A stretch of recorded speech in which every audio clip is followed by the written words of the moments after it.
নমস্কার বন্ধুরা, বনশ্রী রন্ধনালয়ে আজ আবার একটি চটপটা রেসিপি নিয়ে চলে এসেছি। আজকের রেসিপি নুডলস। তো নুডলসটা বানানোর জন্য আমি একটু বিনস আর গাজর কুচিয়ে নিয়েছি, আর এখানে নিয়ে নিয়েছি পেঁয়াজ আর কাঁচা লঙ্কা কুচিয়ে, আর এখানে 5 প্যাকেট নুডলস নিয়ে নিয়েছি। তো নুডলসটা কীভাবে আমি রান্না করছি সেটা দেখতে থাকুন প্রথম থেকে শেষ পর্যন্ত। আমি ওভেনে কড়াই বসিয়ে দিয়েছি, কড়াই গরম হয়ে গেছে। এখন কড়াইয়ের মধ্যে আমি 2 চামচ সাদা তেল দিয়ে দিলাম। এই সাদা তেল গরম করে এর মধ্যে আমি কুচনো পেঁয়াজটা দিয়ে দেব।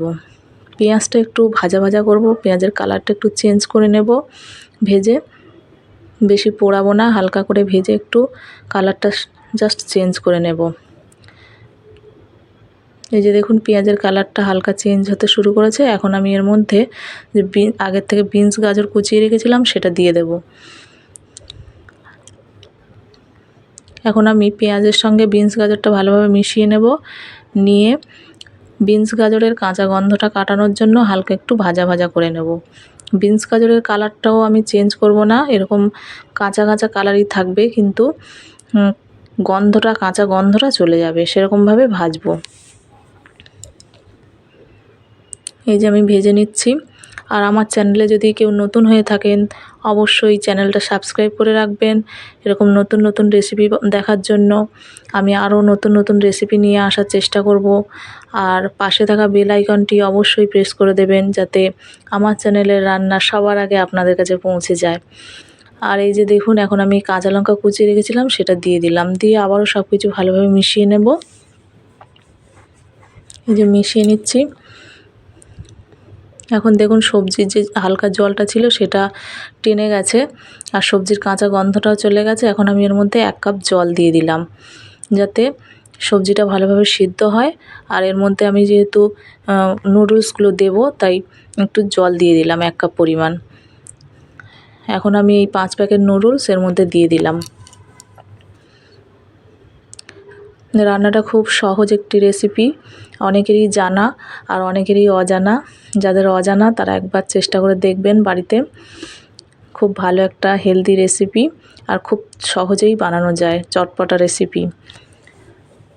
তো আমি এখন এটা একটু ঢাকা দিয়ে রেখে দিলাম।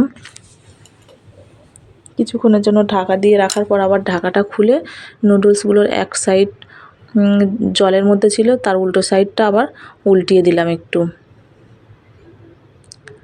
দিয়ে এটা আবারও আমি একটু ঢেকে রেখে দেব, যাতে দুটো সাইড ভালোভাবে জলটা টেনে নেয় নুডলস, আর নুডলসটা নরম হয়ে যায়। এখন আমি এটা ঢাকা দিয়ে আবারও কিছুক্ষণ রেখে দেব। এখন আমি এটা ঢাকা খুলে দেখি দুটো সাইডই নুডলসের জলটা টেনে নরম হয়ে গেছে। এখন আমি এই নুডলসটা আর এই সবজিগুলো একসঙ্গে ভালো করে মিশিয়ে দেব। এই যে মিশিয়ে দিচ্ছি, আর নুডলসটা হবে একদম শুকনো, জল থাকবে না। তো আমি জলটা এরকম নাড়াচাড়া করে টানিয়ে নেব। বাচ্চাদের খুব ফেভারিট একটা রেসিপি নুডলস, তো বাড়িতে এইভাবে বাচ্চাদের বানিয়ে দিতেই পারেন। আর যেহেতু আমি এর মধ্যে বিনস গাজর দিয়েছি, তো এটা একটি হেলদি রেসিপি বলা যেতেই পারে। তো এইভাবে বাচ্চাদের বানিয়ে দিলে ওরা খুব খুশি হবে আর আনন্দের সঙ্গে খেয়ে নেবে। আমার নুডলসের জলটা অনেকটা টেনে গেছে। এখন আমি এর মধ্যে এখন ম্যাগি মশলা দিয়ে দেবো। আর বাচ্চাদের খাওয়াতে গেলে ম্যাগি মশলাটা না দিলেই ভালো হয়। ম্যাগি মশলা দেওয়ার দরকার নেই, তখন স্বাদ অনুযায়ী লবণ দিয়ে এটা ভালো করে মিশিয়ে নিয়ে বাচ্চাদেরকে খেতে দিতে পারেন।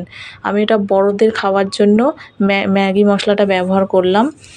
এটা বাচ্চাদের খাওয়ার ক্ষেত্রে ম্যাগি মশলা ব্যবহার করার দরকার নেই। তো আমি ম্যাগি মশলাটা এখন সব কিছুর সঙ্গে ভালোভাবে মিশিয়ে দিচ্ছি। আর এই রান্নাটা হবে একদম ঝুরঝুরে, সেই জন্য ভালোভাবে নাড়িয়ে দিতে হবে, আর জলটা টানিয়ে নিতে হবে। নাড়াচাড়া করে জলটা টানাতে হবে, যাতে একসঙ্গে লেগে লেগে জমাট বেঁধে না যায়। এই যে এইভাবে নাড়িয়ে চাড়িয়ে এটা শুকনো করে রান্না করে নিতে হবে। এখন এর জলটা অনেকটাই টেনে গেছে, প্রায় রান্নাটা কমপ্লিট হয়ে এসছে।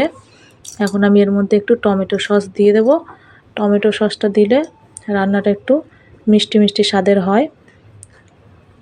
আর এর মধ্যে লঙ্কাও দেওয়া আছে। ঝাল মিষ্টি চটপটা একটা রেসিপি, বাড়িতে বানিয়ে খাওয়ার অনুরোধ রইল।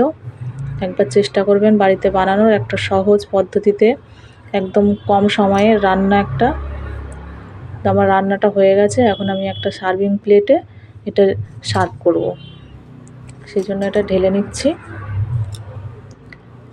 আর রান্নাটা প্রথম থেকে শেষ পর্যন্ত যারা দেখলেন তাদের অনেক অনেক ধন্যবাদ। এইভাবে দেখতে থাকুন, আরও নতুন নতুন রেসিপি নিয়ে আসার চেষ্টা করব।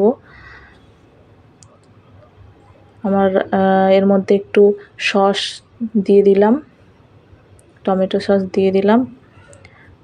এখন এটা পরিবেশন করার জন্য রেডি হয়ে গেছে। সবাইকে অনেক অনেক ধন্যবাদ।